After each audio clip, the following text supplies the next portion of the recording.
It's here, Chiefs Kingdom. Time for the Chiefs to make their last stand against an opponent that can give them a run. They're in a unique position, and everything is on the line this week as they take the field against the Bengals. We're going to talk about them, how it's going to get done, what it's going to cost, and how they get there. Welcome to Locked On Chiefs.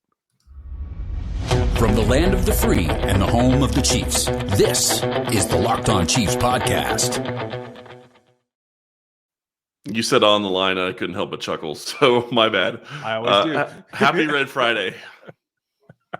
And to you, I hope you guys are all doing well out there. And happy New Year's to everybody, because, when this is coming out, it'll basically be New Year's Eve. So I hope you guys are going to have a safe and happy New Year's. And we will be back on, normal time on Sunday right after the game is over to talk about this game. But thank you so much for another great year, and we really do appreciate it. Yeah, please stay safe on this particular New Year's. This has been a long year. We might as well not add any kind of other drama to it. So everybody take it easy. Enjoy your life and your families. And I'm looking forward to the new year because I'm ready for this one to be over with. It's been enough. Yeah, it's been a long December, to quote Adam Duritz. It has been a very long December, and I'm ready for 2022. Although, to be fair, I was really ready for 2021 when it started, when the decade ended, and we all know how that kind of went. So, regardless, it's going to be a good year for the Chiefs. They're headed to the playoffs. They're against the Cincinnati Bengals. And I do want to throw out really quick, the Chiefs just put this out. Tyreek Hill needs 2 catches on Sunday to beat the Chiefs receiving record for number of receptions in a season. So I would say he is going to get that. Travis Kelce needs 5 receptions to be the fastest tight end in NFL history to 700 receptions. And if he gets it on Sunday, he beats it by 19 games. So wow, he's going to shatter that record. Just throwing that out there. I need a touchdown for Tyreek just so that everybody in my Dynasty League, and yes, you guys know you listen, so they can understand that I am still champion for the 3rd year in a row, and that's just the way that it's going to be, folks. So be prepared. Not cocky. I don't get to talk trash. I don't get to talk trash about much because I only play in the one league anymore. So I have to hit those guys when I can. Yeah, I've definitely got to figure out what I'm going to do next year when it comes to fantasy. I did not do well this year. Honestly, struggled at the tight end position, but man, you start looking at some of those drafting leagues, and either Kelce or all the top tight ends go really early, or you're spending a ton of money. Yeah. I mean, and guys like Kelce and Hill are there for a reason. They're gone quick for a reason because they do this, and they do it all the way now through, especially with the fantasy format the way that it is, that now week 16 matters. Week 17 is going to matter. So there's a lot more on it, and that's why the top players at their positions always drag as much cash into it. If you're playing one of those money line type fantasy leagues, it comes down to they're the 2 main weapons. They have to get fed. They will do that against the Bengals. The Bengals have a defense that can try to throw some things at them. I don't think they can stop either of the 2 weapons. So it's about getting them into the ballgame, but not necessarily like emphasizing them too long. I think there is something in the back of Andy Reid's mind about getting some of the backups some more time if there's an opportunity. That's a big if against this Bengals team. It's a huge if against this Bengals team. And I do want to say also, it came out, I believe it was on Thursday, Patrick Mahomes was talking to the media, maybe it was on Wednesday, and he said that Tyreek Hill was a little bit worn down going into that game last week due to, just coming off the COVID list, and he was not ready for a full slate. And we kind of figured that with his usage. And also, the game kind of led itself to allowing him the time off. Mm-hmm. Yeah, I expect him to be back to pretty much normal in this ball game. Hopefully, Travis Kelce, because of not coming off the list so close to the ball game, should be close to that 80, 90%, we hope. He looked pretty tired the last time he was on the field, so hopefully some extra rest helped. Well, 191 yards and basically putting the team on your back to get them to victory. So, I guess I kind of get it why he was exhausted against the Chargers. So, yeah, absolutely. Well, and he might have already been dealing with some of the early symptoms too. So there was a little chair in between the 8 and the 7 on his back that the rest of the team got to sit in. So I hope that he's back to normal. I expect them to emphasize those guys early, along with the run game, which I think is going to be pretty profitable for the Chiefs this particular game. The game plan itself, I think, has to be a little bit more fluid. particularly on the defensive side. We're going to talk about our keys and a couple of matchups here that you guys need to pay attention to. But I think really, as far as the game planning goes, it is about two things, really. Can you exploit when you get a shot at man? I don't think they're going to see a whole lot of man coverage, particularly on Hill, but Kelce as well. And can you make sure that you're able to stop their big pair in Higgins and Chase? And whether that means, playing too high and bracketing both, or doing something strange, or rotation, or whatever it's going to be, those are the two major criteria for this game plan. Yeah, and I think that that's what you have to do going into this game is you got to go shut those guys down. And this is something I talked about on the crossover. This is a fantastic test for this Chiefs defense because this is a playoff caliber offense, and with that offense comes the responsibility of, can you stop them? If you can stop them, then they will be in a good position to win this game. If they can't, that's going to be something they're going to need to work on for the playoffs. I still think that this defense is for real, so I do expect that it's going to be Cincinnati's offense. It's going to be slowed down a bit. If you didn't check out the crossover episode, you need to go check that out. A lot of inside information in that podcast, and a lot of talk about the interior pressure. Well, actually, just the pressure in general on Joe Burrow going into this game. Yeah, pressure is going to be one of my key takeaways that we're going to have to hit rather early here when we get to our goals to go. So, with that said, we'll see who can actually get down to it. And I want to talk to you guys about our favorites because I have props and they're great because Built Bar is moving into the new year with all kinds of new resolutions. They can help you as well. Whether it's eating these protein-dense actual nutrition bars versus candy or chocolates or whatever you might be snacking on lately, that makes the difference in your new year. And that resolution is something you can keep up all year long because Built Bar has all kinds of flavors, all kinds of macronutrients that you need. This is the perfect meal replacement or the snack replacement that you want. 130 to 150 calories on average, 4 grams of sugar, 4 grams of net carbs, and 17 grams of protein on average, compared to a candy bar that's like 240 calories, and most of that being sugar, not much net protein at all. So this is key to your new year and getting ahead on it. Get rid of your secret stashes and plant some Built Bars around the house. That makes things easier. You might have to hide them from your kids if you're like me, because I certainly have to. And even though you might not be a fan of working out or needing the extra protein for that, it can certainly help with that. All the flavors are changing all the time. They have brand new stuff coming out constantly. My favorites are still here, these toffee almond and the cookie dough crunch, and there's a coconut as well that you guys need to check out. All you have to do that is go over to built.com and use our promo code LOCKED15 for 15% off of your order. That's built.com, and the promo code is LOCKED15 for 15% off of your order. I might do that now. Go get some more that you can hide from the kids. Yeah, right. Yeah. I got a little stash back there behind the wood wall. I got all kinds of stuff. I will say, when you start looking at this game and you start looking at the matchups that are going to be key in this game, I know we talked a lot yesterday about the pressure that is going to be on Joe Burrow, but to me, one of the bigger matchups in this game is going to be Trey Hendrickson against Orlando Brown Jr., because if you keep Patrick Mahomes upright and keep the pressure off of him, that's going to go a long way to winning this game. So I think that's one of the huge key matchups in this game. Yeah, I mean, I don't even know where to start in terms of what's more important for pressure for both of these teams. Is it interior or is it exterior? Did you come away from that conversation yesterday with a better feel for it in terms of what the Bengals need? I think that they're just afraid of Chris Jones. They talked a lot about – yeah, no, I get that. They talked a lot about Chris Jones and how he can disrupt a game, and I completely agree that he can. I think the real key, though, is that you're looking at a Bengals unit that's given up 47 sacks this year.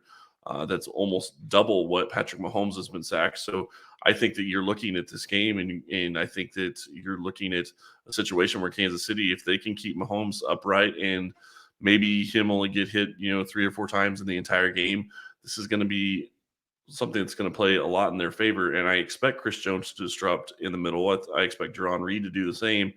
And I think that Frank Clark and Melvin Ingram are going to get pressure as well. Yeah, and this is a sad day for me because I have to point out that one of the guys that's giving up quite a bit of pressure is Keem Adeniji, a Jayhawk, that you like to emphasize those guys in the league because they don't come along there that often. But this is going to be a tough matchup. I think the Chiefs have the advantage all the way around, but particularly in at the left guard spot, a little bit more, little similar on the right-hand side, not quite as much. I think when you look at Hopkins at their center, I think you can take advantage of him as well, especially with Chris's quickness in particular. So what does that do to not a rookie anymore, but a young quarterback that really has seen this kind of pressure through the season, but not quite like this? Well, and one of the things we did talk about on the crossover was how it's basically their entire right side of their offensive line that's struggling. So I do think that that's something to watch. And if their center is struggling, you have a situation where Jerron Reed and Chris Jones can both get pressure. You have Deshaun Wharton, who stepped up and is also giving the Chiefs pressure at times, rushing from the interior. So you have guys that can do that. And Joe Burrow has shown that if he is pressured a lot, it's not going to be a game like he had against the Baltimore Ravens, and nothing against the Bengals, but they did basically play the JV version of the Baltimore Ravens the week before. Yeah, and that is significant. I mean, there's 5 pressures given up last week by Isaiah Prince playing at that right tackle spot. Now, I know that when you have what the Chiefs go through as well, when you're jumbling, you're changing out guys, protection has to come at a price when you have backups in there. That's just what it is. But I think Melvin Ingram's going to have a chance over there. You might see Frank Clark flipping over to the left-hand side of the defense to go against the right tackle as well. So one goal to go is to produce that pressure. Another is to make sure that you don't allow it on the opposite side for Patrick. Lucas Niang's been practicing. I don't know if he gets the start yet, but I'm feeling pretty good either way with the performance that we've had from Wiley at right tackle. And if Niang is back in there, I think we're going to be all right that way as well. Yeah, and I'm very impressed with what I've seen from Wiley the past couple of weeks. I know TJ Watt was injured, so you take that with a grain of salt a little bit. But at the same time, it's TJ Watt. I apologize. Still dealing with cough. I apologize, guys. But you look at the pressure that Mahomes has been under at times. It's usually come from the right tackle position. Most of the rest of the offensive line has been very solid at all, pretty much the entire season. And I think that if you get to a point where I'm starting to wonder if they start putting Niang back in as a starting right tackle, because Wiley is playing well enough to where I think that they could just roll with him for the rest of the season if he continues to play well, because he's already in there and got the chemistry with Trey Smith, and they're on the same page. Not only, I mean, yes, you can get that back with Lucas Niang, but I just wonder if they continue to roll with who's been working the past couple of weeks. This is going to be the challenge, and I'm glad you mentioned Trey Hendrickson before, because 8 pressures for him last week alone. That's a pretty good test. Now, if it doesn't go swimmingly, I think you got to switch back to Niang, because we saw a similar thing happen last year where Wiley played well during the regular season. We kind of put our money on that as we went through, and then wasn't able to perform in the Super Bowl. So I'd rather see you not have to make a switch should you get in a tight situation and have to make a switch mid-game or mid-playoff run. Yeah, no, and I agree. I think that you have to really pay attention to who's playing well and who's not. The other thing for me is Niang going to be fully healthy? Is he going to be fully ready to go? Just a question when it comes to, COVID, and I really hate talking about it because we're getting a lot of pushback on talking about it. But I will say COVID affects people differently. And when it comes to respiratory stuff like this, it can really affect people differently. And it's just a big question. How is it going to affect different players? And we'll see how that ends up. And hopefully they're all good to go and they're back to where they were. But that's a big question mark going into this game to see how those guys that are just coming back from the COVID list are going to play in this game. Now, the other goal to go for me is Mahomes doing what he did last week and holding onto the ball and not turning it over.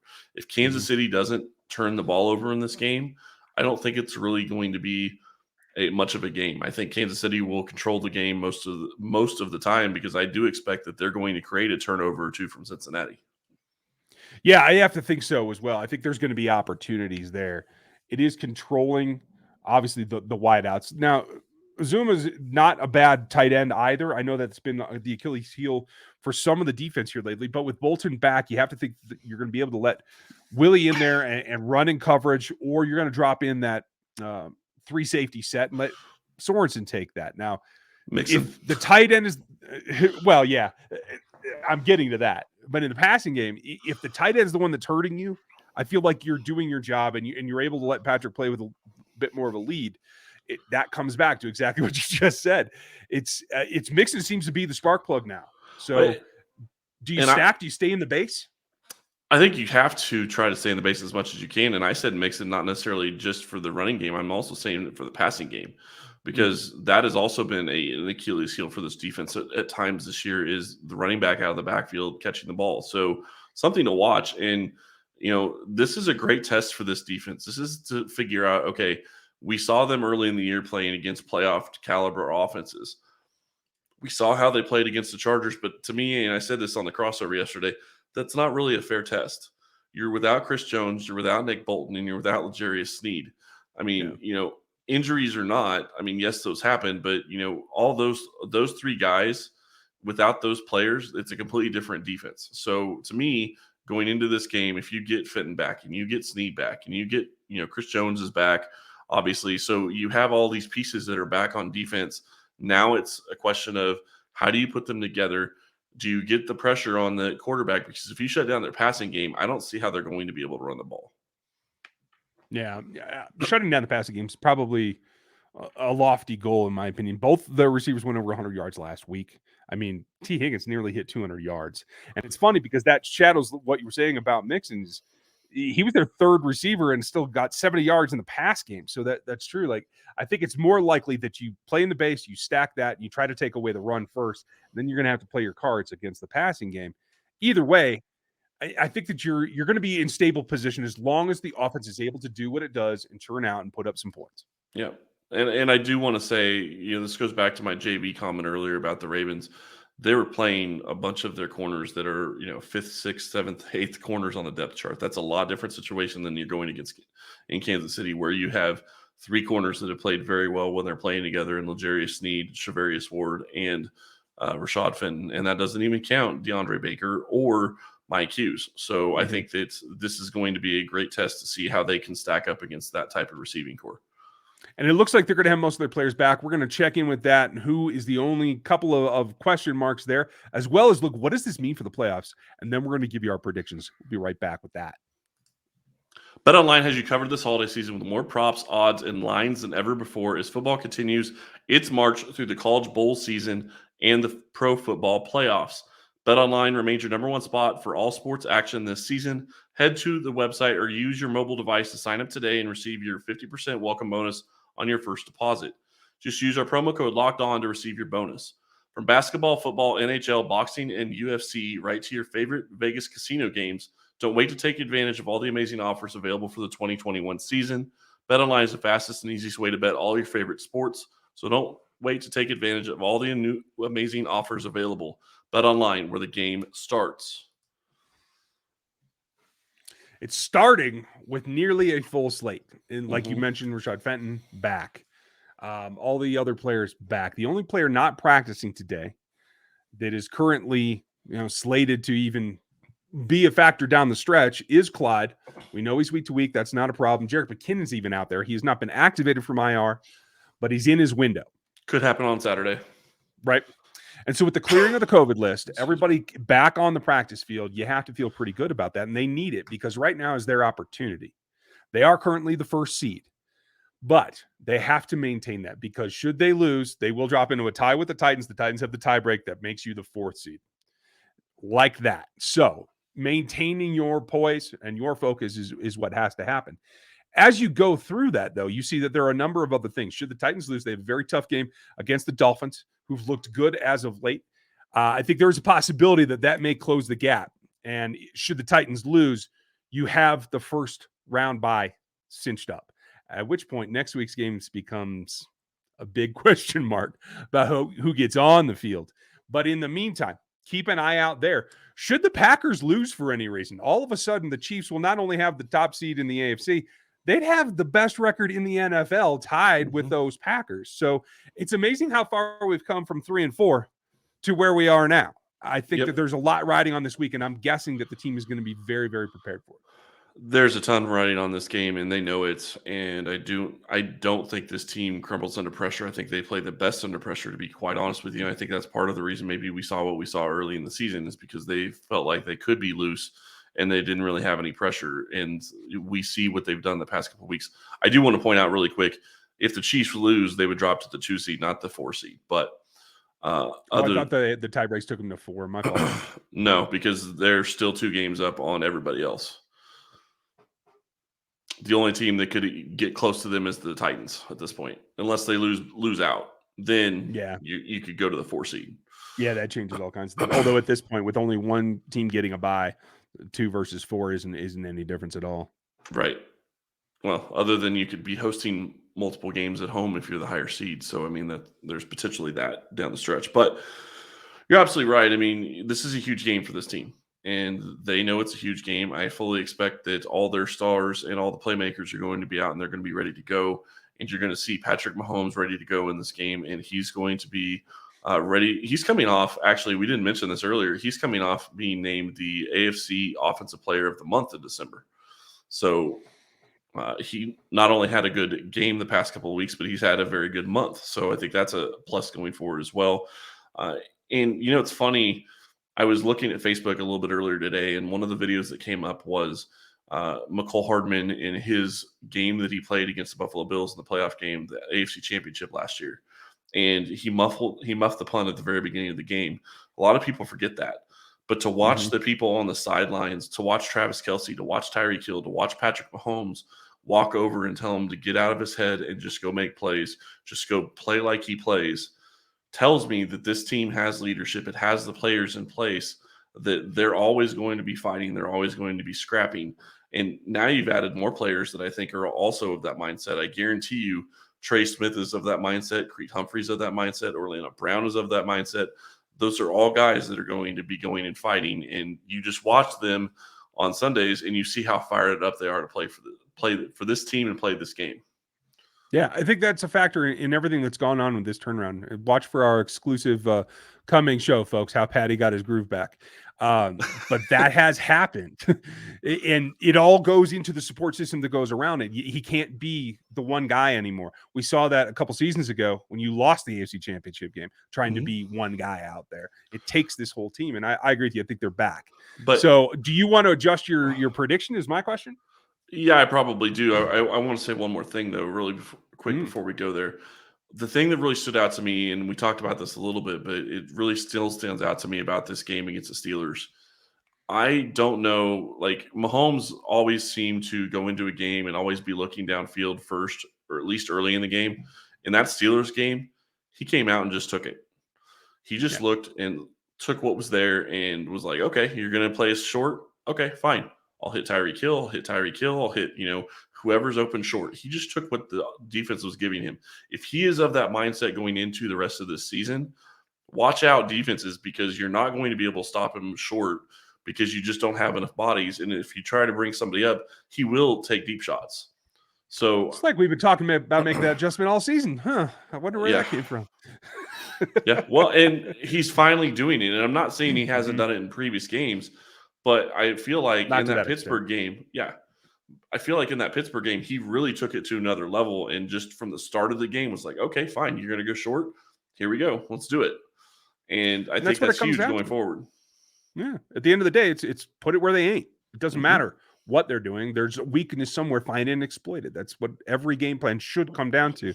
I think sometimes they get a little too keyed up on certain aspects of what they want to do, rather than just doing something simply like that. Wherever they're weak, just attack it until they change. Yep. It works.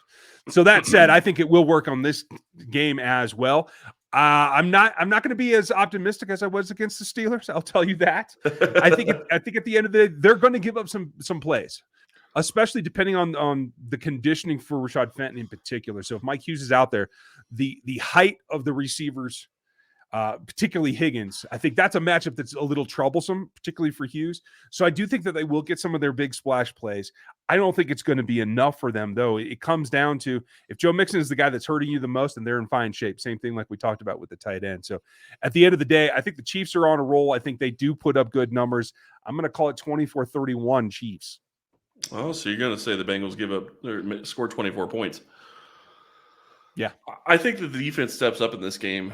I think that they've looked at how they played over the past couple of weeks, and I think they were pissed off how the Pittsburgh game ended because they didn't want to give up any points or a touchdown. Right. And yes, they were doing it with their second and third team players, and I get that, but it's a proud unit. I do think that this is going to be something that they're going to take on as a challenge. And I'm not so sure that Cincinnati scores more than 20 points in this game. I could I hope see you're them right. scoring 17 and maybe even less than that. If the Chiefs defense plays like they're able to play, I do think that the interior pressure of Chris Jones and Jaron Reed is going to give the Bengals fits, and it's going to make them very hard to be able. It's going to make it very hard for them to be able to move the ball up and down the field, even with the fantastic weapons as they have a wide receiver. Because you have to remember, if they're getting interior pressure, they're only getting 2 or 3 seconds to throw the ball. Those wide receivers generally aren't going to get off the coverage of the Chiefs DBs in that 2 to 3 seconds. You're going to be throwing contested balls, and you're probably going to get turnovers. So I think that works in Kansas City's favor. I could see Kansas City scoring 31 in this game. I think it's really going to depend on how the game plays out. So I'm going to go 31-17. Okay. We'd like to know what you guys think. If you'd leave your comments on the YouTube channel with your predictions, that's the easiest way for us to see them and to give some feedback to you. We like having the conversations over there, but you got to like, sub, and hit the bell before you do that so that you make sure that you see all of the videos. You can also listen on all the audio platforms. We're always free wherever we are, so we appreciate your support and listening to the ads and clicking through them when you need to. Whatever has to happen, it is what it is, but we thank you. This has been a great year. We hope that you have a safe holiday, and that we'll be back with you post-game to start off the next year with a win, knock on wood. From all of us here on the Locked On Network, particularly for Chris and for I, we very much appreciate you guys. Thank you for all you've done for us. And Happy New Year. Chris, Happy New Year to you. I hope that you have a good night. Happy New Year, and Happy New Year to everybody. Have a safe and Happy New Year. And we will talk to you in 2022.